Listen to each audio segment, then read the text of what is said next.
প্রথম থেকেই ছাত্র জীবন থেকে আমরা ছাত্র রাজনীতির সাথে লড়াই সংগ্রামে করেছি এবং সেই জায়গার থেকে আমরা হাসিনার বিরুদ্ধে আন্দোলন গড়ে তুলেছি এবং সেই আন্দোলন হাসিনার পতন পরবর্তীতে আমরা এখন জাতীয় নির্বাচনে অংশগ্রহণ করছি। ফলে এটা একটা নতুন অভিজ্ঞতা এবং মানুষের সাথে সরাসরি মিশা। বিশ্ববিদ্যালয়ের রাজনীতির একটা ধরন, তার বাহিরে বিশ্ববিদ্যালয়ের বাহিরে জাতীয় পর্যায়ে কেন্দ্রীয়ভাবে ছাত্র অধিকার সাধারণ সম্পাদক দায়িত্ব পালন করেছিলাম। ফলে সেটা একটা নতুন অভিজ্ঞতা এবং এবার হচ্ছে একেবারে তৃণমূল পর্যায়ে কাজ করা, সেটা আরেকটু ভিন্ন অভিজ্ঞতা। তো মানুষ আমাদেরকে গ্রহণ করছে, মানুষ নতুন কিছু চাচ্ছে, নতুন আঙ্গিকে বাংলাদেশ মানুষ পরিবর্তন চাচ্ছে, পরিবর্তনের জন্য মানুষ মুখিয়ে আছে।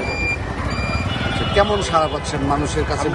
মানুষের কাছে অনেক সাড়া পাচ্ছি, বিশেষ করে আমরা যখন মানুষের কাছে যাচ্ছি, মানুষ হচ্ছে জুলাই আগস্ট গণঅভ্যুত্থান পরবর্তীতে গত 54 বছরের যে শাসনতান্ত্রিক কাঠামো, সেই কাঠামোর একটা আমূল পরিবর্তন চাচ্ছে। কারণ 54 বছরে বাংলাদেশে মানুষের অধিকার প্রতিষ্ঠিত হয়নি এবং এর উপরে 17 বছর যে ফ্যাসিবাদী ব্যবস্থা ছিল, সে সময় গুম খুন এবং শাপলা গণহত্যা, সেনা কর্মকর্তাদের হত্যা এবং একই সাথে সর্বশেষ জুলাই আগস্ট গণঅভ্যুত্থানে যে 1400-র অধিক মানুষকে শহীদ করা হয়েছে, সেই জায়গা থেকে মানুষ এই হত্যার বিচার সংস্কার এবং একই সাথে কিন্তু একটা নতুন বাংলাদেশ গড়ে তুলতে চাচ্ছে। ফলে মানুষ ধর্ম বর্ণ নির্বিশেষে সকল শ্রেণী-পেশার মানুষ আমাদের প্রতি আগ্রহ দেখাচ্ছে এবং আমাদের সাথে কথা বলছে, নিজের থেকে আসছে, নতুন কিছু পরিবর্তন চাচ্ছে। মানুষ তো অভিযোগ করতেছে, চাঁদাবাজির অভিযোগ আছে। মানুষ তারা দেখতে পাচ্ছে যে অনেকের জায়গা যে চাঁদাবাজি যে অভিযোগটা সেটা করছে। মানুষ নাগরিক সেবা থেকে বঞ্চিত। বিশেষ করে ঢাকা 18 আসনের 4টি আসন, যে চারটি থানা, উত্তরখান, দক্ষিণখান, খিলকেয়ার, তুরাগে, মানুষ সিটি কর্পোরেশনের অন্তর্ভুক্ত হওয়া সত্ত্বেও সিটি কর্পোরেশনের সেবা থেকে বঞ্চিত হচ্ছে। এই যে একটি জায়গা যে মানুষ সিটি কর্পোরেশন অন্তর্ভুক্ত হচ্ছে, ট্যাক্স দিচ্ছে, কিন্তু তারা নাগরিক সেবাটা পাচ্ছে না, সেই জায়গাটিতে মানুষের ব্যাপক অভিযোগ আছে। একই সাথে মানুষ এখানে অভ্যুত্থান পরবর্তী সময় নানাজন স্থানীয় প্রভাব খাটিয়ে নানা ধরনের হয়রানি শিকার হচ্ছে, সেই অভিযোগগুলো করছে।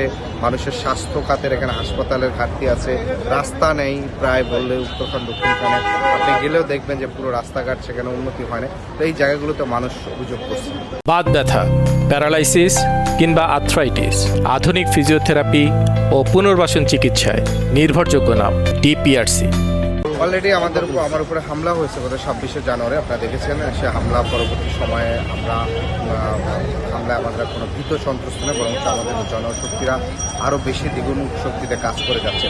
ফলে যেহেতু প্রার্থীর উপরে সরাসরি হামলার চেষ্টা করছে, সেখানে তারা কেন্দ্র দখলেরও বেশ কিছু পায় তারা করবে, কিন্তু এখানকার আপামর ছাত্র জনতা, সাধারণ মানুষ প্রত্যেকেই সেটি গণপ্রতিরোধের মাধ্যমে ঠেকিয়ে দেবে। আমাদের এখানে সর্বোচ্চ সহযোগিতা করতেছে। আমরা 11 দলীয় যে জোট বা এনসিপি, জামাত, খেলাফত, নির্দিষ্ট সবাই সর্বোচ্চ সহযোগিতা করছে। তাদের নেতাকর্মী থেকে শুরু করে তৃণমূল প্রত্যেকে আমাদের সাথে একসাথে কাজ করছে, অর্থাৎ ঐক্যবদ্ধ বাংলাদেশ, ঐক্যবদ্ধ ঢাকা 18 আসন, সেই জায়গা থেকে আমরা সর্বোচ্চ সহযোগিতা পাচ্ছি। আশা করি ইনশাআল্লাহ 12ই ফেব্রুয়ারি এখানকার মানুষ সাপলাগুলিকে জয়যুক্ত করবে, গণভোটে হ্যাঁ করবে।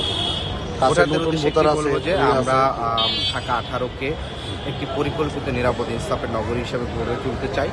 আপনাদের সর্বোচ্চ সহযোগিতা, সমর্থন এবং ভোটে সেটি ঐক্যবদ্ধ বাংলাদেশ চিরপ্রতিজ্ঞ। আজকে ঐক্যবদ্ধ বাংলাদেশ সন্ত্রাস, চাঁদাবাজ, দুর্নীতিবাজের বিরুদ্ধে ঐক্যবদ্ধ, ভারতীয় আধিপত্যবাদের বিরুদ্ধে ঐক্যবদ্ধ এবং একই সাথে ইনসাফের নগরী প্রতিষ্ঠা করতে ঐক্যবদ্ধ।